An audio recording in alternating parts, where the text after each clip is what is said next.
The problem isn't any rendition that Mel Gibson might bring to this Passion story. The problem is in the Passion story. A literal rendition of the Passion story does in fact charge the Jews with the murder of Jesus. Matthew has a reluctant Pontius Pilate washing his hands, saying, "This man is innocent. I find nothing in him to charge him with." And he is forced out of his ambivalence or his reluctance by the bloodthirsty crowd, as Matthew tells the story. And the crowd says, "Let his blood be upon us and upon our children." There's the problem. Because, of course, Christians assume that that's a literal, factual rendering of what happened.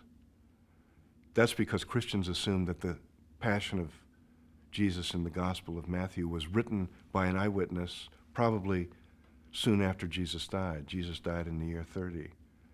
Most Christians don't remember that the Gospel of Matthew, like the other Gospels, wasn't composed until decades later. So the ferocity of the Gospel story that has Jesus murdered by the Jews is coming out of a later period. It has nothing to do with who Jesus actually was, and it has nothing to do with who the Romans were. Pontius Pilate was not a reluctant, benign, humane ruler. He was a brutal dictator who would have thought nothing of dispatching a troublemaking Nazarene. So what we have to do is learn a new way to read the Passion narrative. So the problem isn't Mel Gibson's movie. The problem is what Christians hear around the world every Good Friday. It's what they hear in the church when these texts are read. People have to hear these texts now as if they're Jews. Well, how can anyone take this literal when you have contradictory reports right in the Gospels themselves? Right, it's true. And if we read these things literally, we all have trouble. If you read the Old Testament literally in some of its passages, we have trouble. Are women really inferior to men? Are homosexuals forever to be condemned? I mean, these are problems that adhere in how we read our texts. But there's nothing more crucial than liberating the texts from the charge against the Jewish people. Now, one of the ironies is that since the Holocaust, when the movement that begins with the deicide charge in the New Testament leads through the centuries to a kind of anti-Jewish contempt, which leads eventually to anti-Semitic racism, which leads eventually to the genocidal racism of the Holocaust. It was at that point that Jews and Christians together began to peel back where this comes from. And it goes right back to that text, which is why in 1965, the Second Vatican Council issued its important statement, Nostra Aetate, which said what? It said, you cannot charge the Jewish people with the murder of Jesus. And the problem is, of course, the Gospels of Matthew, Mark, Luke, and John continue to do that. But the church in 1965, having learned from the Holocaust where all of this leads, said, you cannot charge the Jewish people with the murder of Jesus. So whatever you do, however you read these texts, however you portray them on film, be careful. Do not do anything that reinforces the old lie that the Jewish people murdered Jesus. But when they say, well, then who killed Jesus? If it wasn't the Jews, who killed him? Two things I'd say to that. First of all, we know the Romans did it. We know that Jesus died. I mean, we know from various scholarly sources now that Jesus was one of those Jews in resistance to the Roman occupation.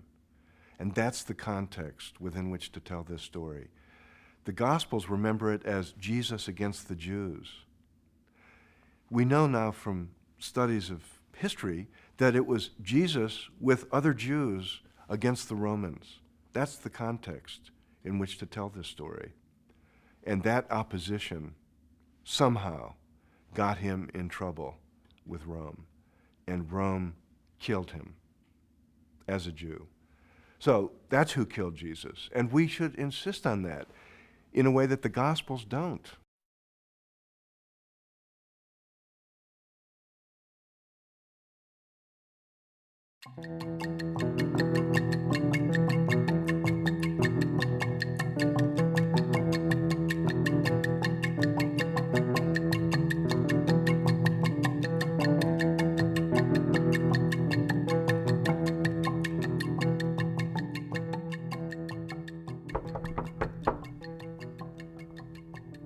Will, Mark Levin.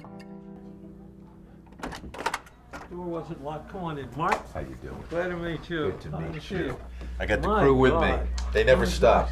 God. Will Eisner. Come on in, crowd. Come on in. It's like an invasion. This is where Now this I is work. where you make your magic, This okay? is where I work. Yeah, I'm usually manacled to this board. This is a page from a book I'm working on now called "The Plot." It has to do with the Protocols of Zion. I was surfing the net one day, and I was looking. I saw a thing called frauds.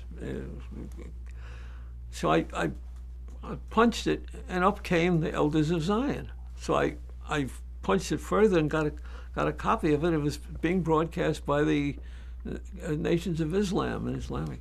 And I went through the whole thing, and I said, "Holy cow, this is really something." I realized that it was a well-known book, and it was used for anti-Semitic reasons. I'd known that, I'd heard about it and read about it, but I'd never actually read it through. I read it through and I said, oh boy, this something got to be done with this. My surprise came from the fact that people would believe this. Here was a thing that continues to be around without it being stopped. I refer to it in my book as a vampire that can't be killed. It's like talking to somebody who believes in a religion, of some weird religion. You're not going to talk him out of it. Every piece of evidence that he will give you may be fabricated evidence, but he believes it. I think this book survives largely because it is useful. If you are going to enslave somebody, or if you are going to create a difference between you and other people who look different, you are looking for evidence of that fact.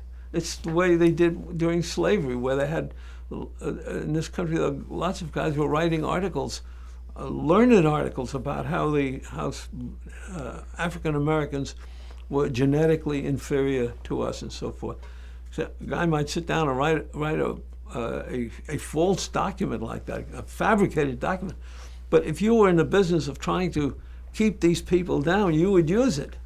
The Muslims are using anti-Jewish activity, anti-Zionistic, which is a euphemism for Jews, with the same intention. They want to bring the Jews down. They want to prove that they are right and the Jews are wrong and the Jews are oppressors. The trick is to adopt victimhood. Whoever can adopt victimhood first is going to win, because the world will go for the victims. And also, victimhood is necessary to keep their people together. The reason Hitler attacked Jews was he needed an enemy. Every dictator invariably has to have an enemy.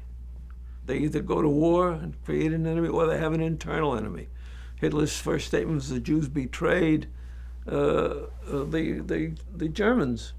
They overlooked the fact that it was the English and the French that betrayed them, but they claimed it was Jews. It provided the basic, it was the Bible, if you will, of the Nazi concept. You got to understand that my feeling here is not one of blind rage. As a matter of fact, I'm not attempting to castigate the readers or to argue with the readers.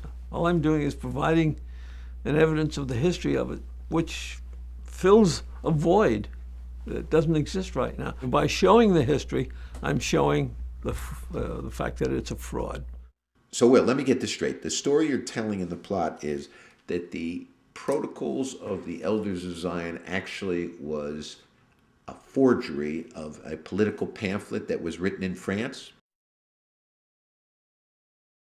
in the mid 19th century. A man named Maurice Joly wrote a political pamphlet called Dialogues in Hell, and he created a fictional dialogue between the philosophers Montesquieu and Machiavelli, who were critiquing Napoleon III's imperial ambitions.